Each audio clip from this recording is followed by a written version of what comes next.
días vamos a estudiar el Humash para el día martes, Parashat Va'era.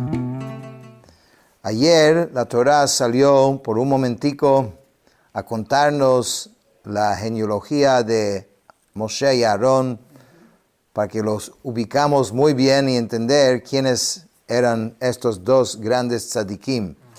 Y hoy regresamos al relato.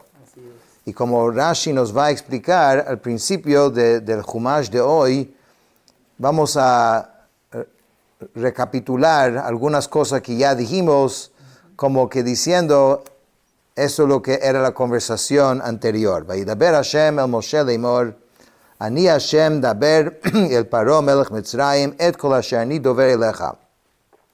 Hashem habló a Moshe diciendo, yo soy el Eterno, di al faraón, rey de Mitzrayim, todo lo que yo te hablo. Explica Rashi, el contenido de este enunciado es el mismo que ya dijimos antes. Sí. Pero como vamos a volver a retomar el tema, entonces la Torah vuelve a recomenzar otra vez la historia, o sea, de cómo ellos llegaron al faraón. Ani Hashem, yo soy el Dios. Entonces dice, yo poseo el poder para enviarte y hacer que se lleven a cabo las palabras de mi misión. Vayomer Moshe lefnei Hashem, y Moshe dijo ante Hashem, Hein ani aral sfatayim, soy obstruido de labios, o sea, no podía hablar bien. Ve'eich yishma elai paro, y cómo me va a escuchar el faraón. De nuevo, esto ya lo habíamos dicho antes. Seguimos la historia. Vayomer Hashem el Moshe, re'ei netatija Elokim lefaro, ve'aron achija yia nevieja. Mira, te he hecho amo del faraón y tu hermano Aarón será tu expositor. Este es un concepto muy interesante, porque quizás en términos terrenales uno diría, ¿qué función tiene Moshe? Moshe que si dice que no puede hablar bien, y además que Moshe le va a hablar al faraón en hebreo. Faraón no entendía hebreo, y después Aarón va a traducir lo que Moshe dice. Entonces quizás uno diría prácticamente que Moshe le diga a Aarón antes que vaya a Aarón y que se presenta así normal enfrente de un rey con el protocolo, con el lenguaje que va a entender. Pero no, el enviado es Moshe. Y entonces Moshe tiene la autoridad, Hashem le dio a Moshe esta autoridad de poder presentarse ante el faraón. Y él tiene que hablar porque a través de él Dios se manifiesta y él va a sentir la autoridad de Dios a través de ambos, pero en particular era importante que Moshe estuviera. Explica Rashi que en este caso te ha hecho amo del faraón. La palabra Elohim, que muchas veces significa Dios, pero también significa juez y regidor. Dios confirió en Moshe esta autoridad para que regiera al faraón con plagas y tormentos. Y vieja será tu expositor, así como dice el Targum, la palabra Naví normalmente es profeta, ¿no?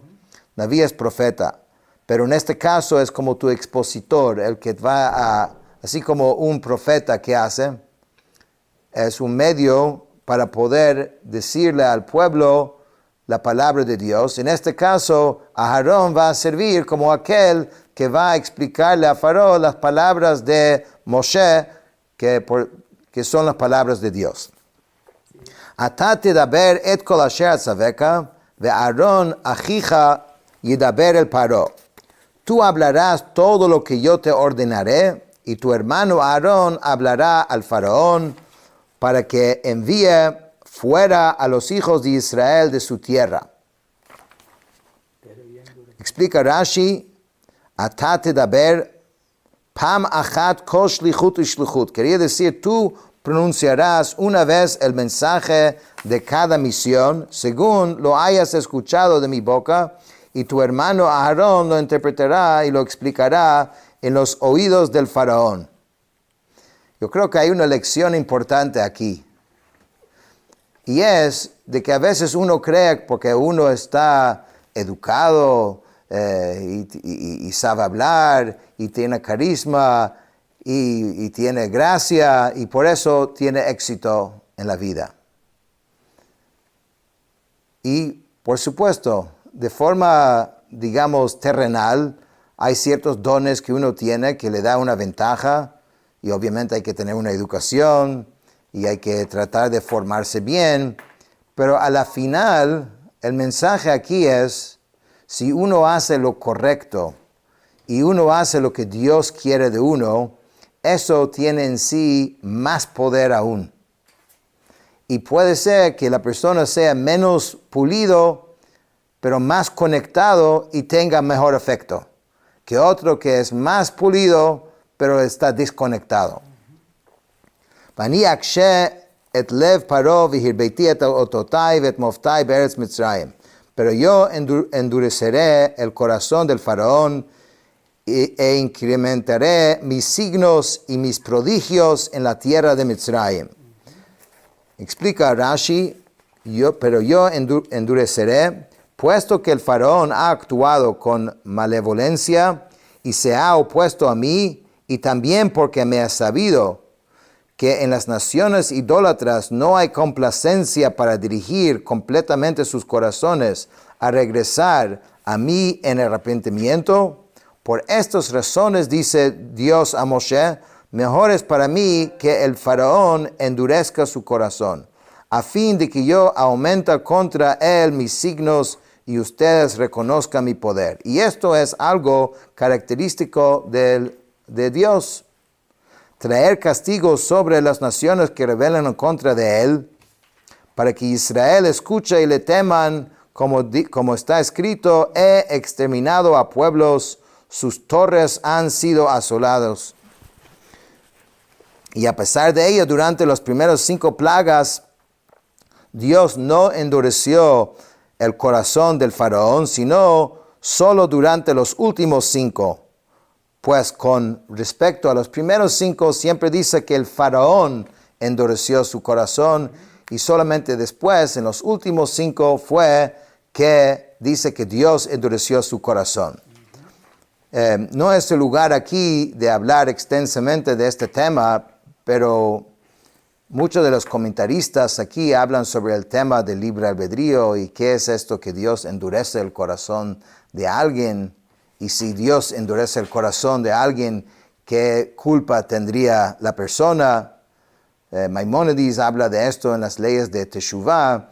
Y solamente en resumen, para que entendamos un poquito mejor, porque vamos a escuchar esta frase repetidas veces, el concepto de endurecer el corazón en este caso, Dios de antemano está diciendo, es como un castigo al faraón por todo lo que él hizo. O sea, Dios podía simplemente castigarlo y ya. Pero, dado de que todo el mal que había hecho, entonces a través de endurecer el corazón del faraón, pues Dios mostró al mundo, a los egipcios, pero más importante, al mismo pueblo judío, que aprende de toda esta historia cómo debería ser la forma correcta de actuar. Y entonces el libre albedrío es como el regalo más grande que Dios nos ha dado a cada uno. Cada mañana, cuando nos levantamos, hay una bendición que decimos, Hanoten la sechvi vina lahavchin ben yom o ben laila. Significa que da al gallo el entendimiento para entender entre día y noche. Pero sechvi, la palabra también significa el corazón. El regalo que tenemos es que Dios dio a cada uno la posibilidad de discernir entre bien y mal. Y perder esa capacidad, eso es un castigo muy grande. ¿Y cómo uno lo pierda? Cuando lo usa incorrectamente. Al principio lo mantienes, pero haces una decisión mala y otra, casi hasta que perder el libre albedrío. Animales no tienen libre albedrío, entonces el hombre puede terminar pareciendo a un animal. O peor, porque tiene intelecto. ולא ישמע אליכם פרעה, ונתתי את ידי במצרים, והוצאתי את צבאותי את עמי בני ישראל, מארץ מצרים בשבטים גדולים. El faraón no les escuchará, y entonces pondré mi mano sobre Mitzrayim, y sacaré a mis legiones, a mi pueblo, los hijos de Israel, de la tierra de Mitzrayim, con grandes juicios. Es yadí, dice Rashi, mi mano. Esta expresión significa literalmente mano para golpear. En otras palabras, no significa literalmente mano. Dios no tiene cuerpo, no tiene mano. Es una forma de hablar.